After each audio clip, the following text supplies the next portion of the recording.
Welcome to Wild News Network. I'm Laura, coming to you from Chicago's North Side, and joining me from our South Side studio is my co-host, Erica. Hello, and thank you for joining us. Here at WNN, it's our mission to shock you while shocking each other with the wildest news stories of all time. We go to Erica with our wildest headline. Today's headlines stories takes us to January 15, 1919 in Boston, Massachusetts, where 2.3 million gallons of molasses burst out of a 50-foot storage tank, resulting in a 40-foot wave that crushed buildings, buckled the elevated railways, and knocked the Engine 31 firehouse several feet off its foundation, causing a firefighter to be trapped by the debris and drown in the sweetener. What the fuck? In total, 21 people died and 150 were injured. After arguing a defense of sabotage, the United States Industrial Alcohol Company was found guilty of causing the Great Molasses Flood. Dang.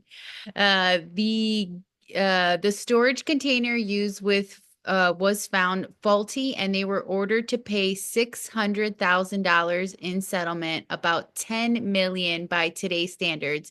Each of the victim's family received $7,000. That's a story I don't want to get stuck in. That makes me want to make some cookies, actually. The firefighters in the Great Molasses Flood could have used the ingenuity of the men in this next story. I take you to May 2012 outside Sokolov in the Czech Republic, where a group of thieves stole a 10-ton bridge, selling it for scrap metal. The thieves posed as construction workers and dismantled the bridge over several days, using cranes and other large tools. At one point, they were questioned by local police, but the bridge thieves produced a forged document stating that they were there to a new bike lane and to complete their crime. The thieves are believed to have made $6,300 from the parts. They stole the bridge. Unbelievable. They stole the whole thing They stole a 10-ton bridge. and they made 6 grand only. This was in 2012. That is an awful heist. They need no, terrible. Wow.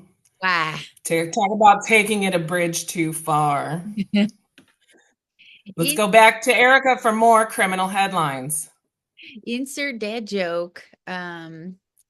Right, hold on. For this next story, we go to the years 1993 through 2009, where the police hunt across Germany, Austria, and France for a female serial killer. All right, this is gonna be good.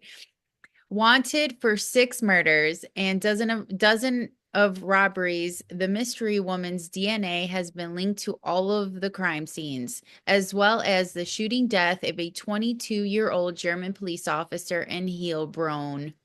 Heil Heilbronn. Heilbronn. And we go on. For 16 years, serial killer known as Phantom of Heilbronn eluded the authorities until 2009 when her DNA was linked to a factory worker in Austria. Was she hoeing around? Was that the DNA that they found? The worker's DNA was on the cotton swabs before they were ever used to gather evidence. The manufacturers only guaranteed the swabs were sterile, not DNA free. That makes me never want to use a cotton swab ever again. Now, over to Vatican City, where on October 5th, 2022, a 50-year-old American tourist smashed 2 ancient Roman sculptures while visiting the Vatican. That's just rude. Mm-mm. He became enraged after being told that he could not meet the Pope.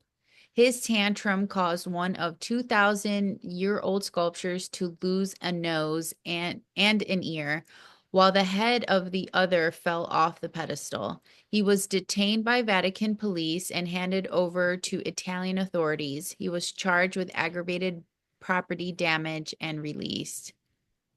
That's just rude. Thank you, Erica. He's Now so for the wild headlines in sports and entertainment. In entertainment news, we go to July 1st, 1986, in Sheridan, Wyoming, where MTV Call In Contest winner Lisa Barber was the 10,000th caller, winning the honor of hosting the premiere of Prince's brand new film, Under the Cherry Moon, in her hometown of 10,000 people.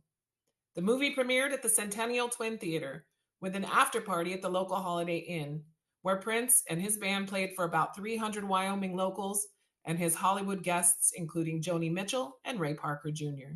dang. I bet you that That's party was fire. And in sports, we go to June 12th, 1970, where Pittsburgh Pirates pitcher Doc Ellis took the mound in San Diego, California against the Padres. Upon waking that morning, Doc believed that he was not pitching until the next day, so he dropped a large dose of acid, only Oh, to realize 2 hours into his trip that he was needed on the mound. By the fourth inning, Doc was hallucinating that Richard Nixon was the home plate umpire and that Jimi Hendrix was at bat swinging his guitar over the plate. Miraculously, Doc pitched a 9-inning no-hitter, beating the Padres 2-0. hell yeah, on acid. Hell yeah. Is this a true story? These are all true stories. Oh my word. Erica, over to you with wild weather news headlines. All right, let's go to 1200s Japan for the weather. Wait, what? Is that before Christ? The 1200s? Let's go to 1200s Japan for weather. After Jackie Chan. Oh, wait, that's not Jackie. After the Kuk's clan?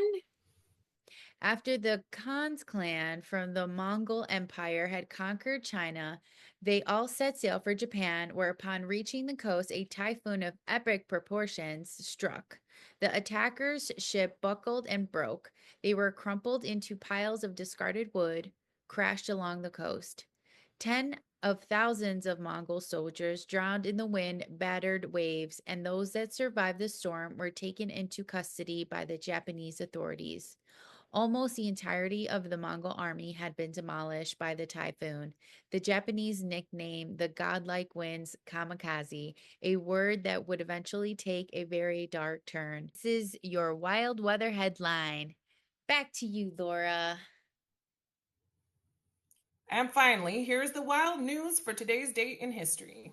On February 26th, in 1455, Mainz, Germany, Johannes Gutenberg invented the printing press.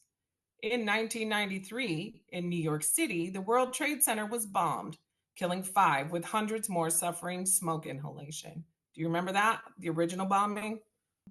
No one has ever told me that. And if they did, I forgot.